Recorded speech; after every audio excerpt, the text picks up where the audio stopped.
중학교를 졸업하기도 전 나의 세상은 2번이나 무너져 내렸다.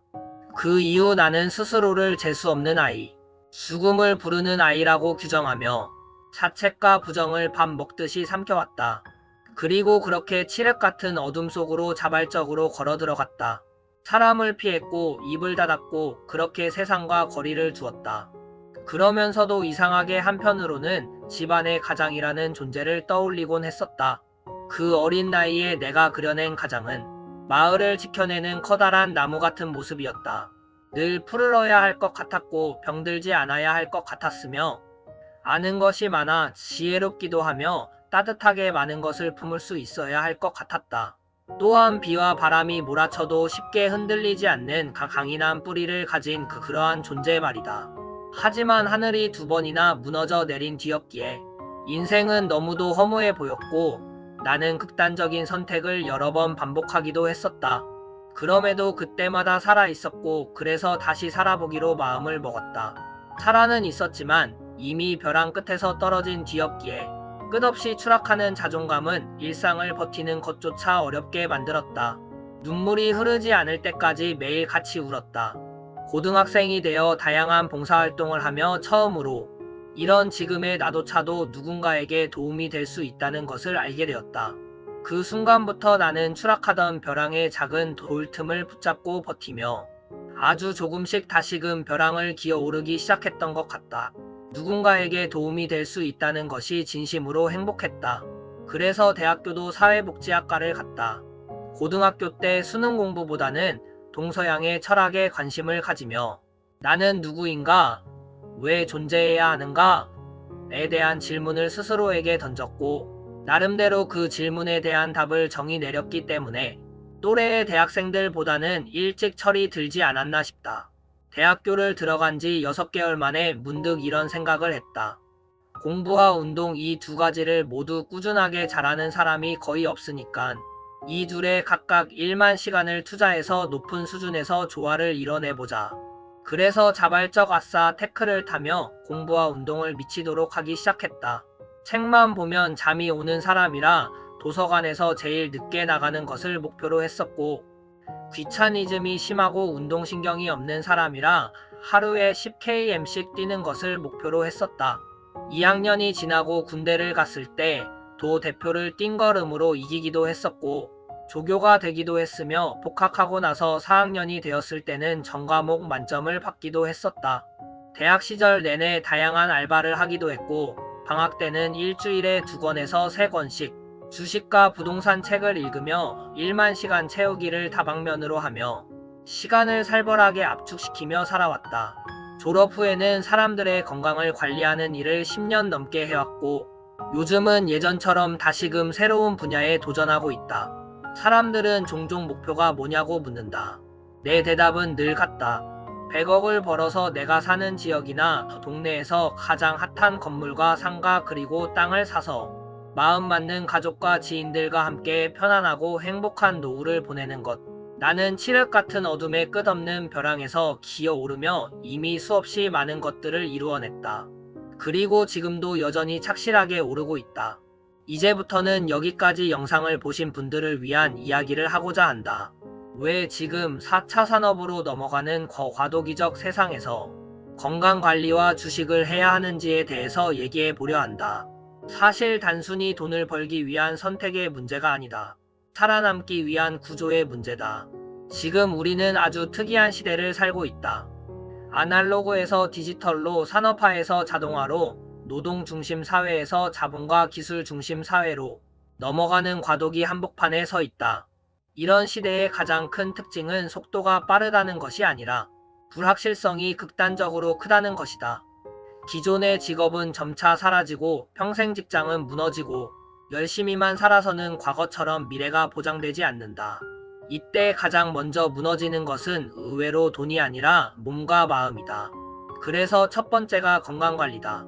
4차 산업시대에는 몸을 쓰는 노동이 줄어드는 대신 신경을 쓰는 노동, 결정을 내려야 하는 노동이 압도적으로 늘어난다. 스트레스, 불안, 비교, 속도 이 모든 것을 견디는 것은 결국 몸의 기초 체력과 정신의 안정성이다. 몸이 무너지면 판단력이 흐려지고 판단력이 흐려지면 기회가 와도 잡을 수 없다. 건강은 더 이상 취미가 아니라 미래 선택지를 유지하기 위한 기본 자산이다. 나는 벼랑에서 올라오며 뼈저리게 느꼈다. 몸이 버텨주지 않으면 아무리 의지가 있어도 다시 떨어진다는 것을. 그래서 나는 건강을 관리가 아닌 투자로 인식한다.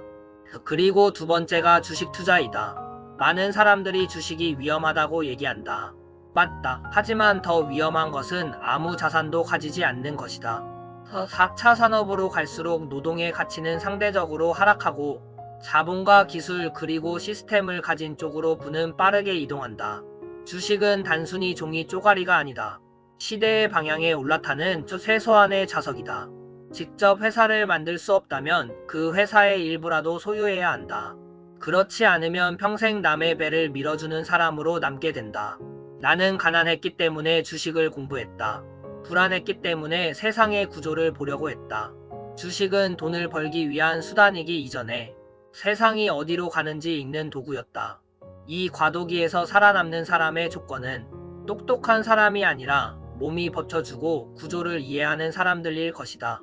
즉, 건강은 나를 끝까지 데려다줄 체력이고 주식은 내 시간이 자산으로 바뀌는 타임머신이다. 그리고 또 여기까지 영상을 보신 분들을 위해서 주식을 어떻게 시작하면 좋을지에 대해서 얘기해 보려 한다. 처음부터 큰 돈으로 투자하지 말고 100만원 정도로 시작했으면 한다. 벌려고 하지 말고 실수를 감당하며 세상을 알기 위한 마음으로 시작하길 바란다. 100만원은 잃어도 인생이 무너지지 않지만 그로 인해서 배울 수 있는 부분이 훨씬 클 것이다. 시작하면서 반드시 함께 해야 할 것이 있는데 바로 공부다. 캔들, 차트, 재무제표 정도만 찾아봐도 금세 실력이 늘고 시장에서의 생존율이 눈에 띄게 올라갈 것이다. 중요한 건 완벽한 이해가 아니라 계속 보는 습관이다. 그리고 주가는 자신이 생각한 방향대로 단 한 번에 움직여주지 않기 때문에 분할 매수를 습관화했으면 한다.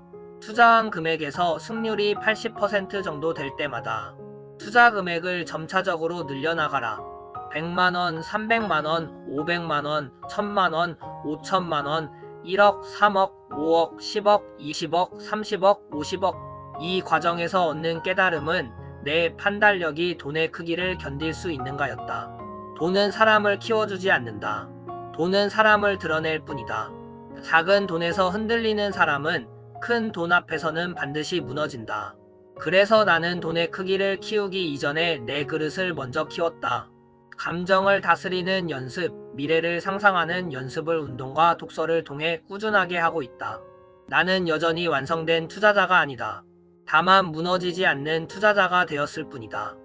그리고 나는 이 방식을 지금 이 과도기적 세상을 살아가는 사람들에게 전해주고 싶다. 큰 돈으로 시작하지 말아라.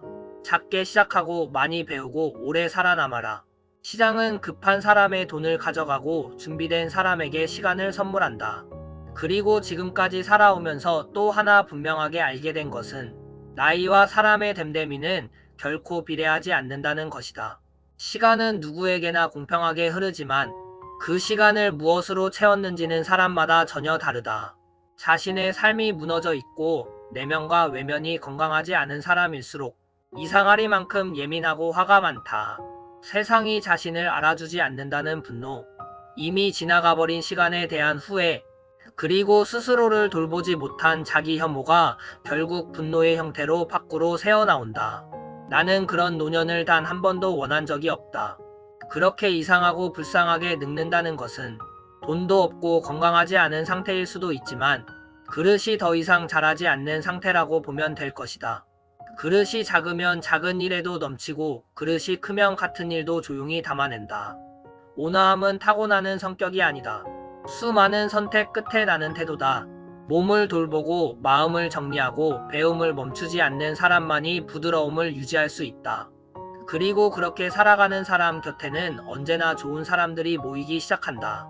불평보다는 질문을 하는 사람, 비난보다는 성찰을 선택하는 사람, 비교보다는 성장을 택하는 사람, 좋은 사람 곁에 좋은 사람이 모인다는 것은 우연이 아니라 자연의 이치다.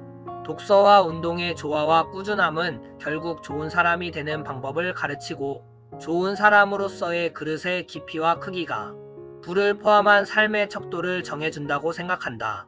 나는 오늘도 조금 더 온화해졌는가? 이 질문에 고개를 끄덕일 수 있는 삶이라면 설령 속도가 느려도 그 방향은 절대 틀리지 않았다고 나는 믿는다.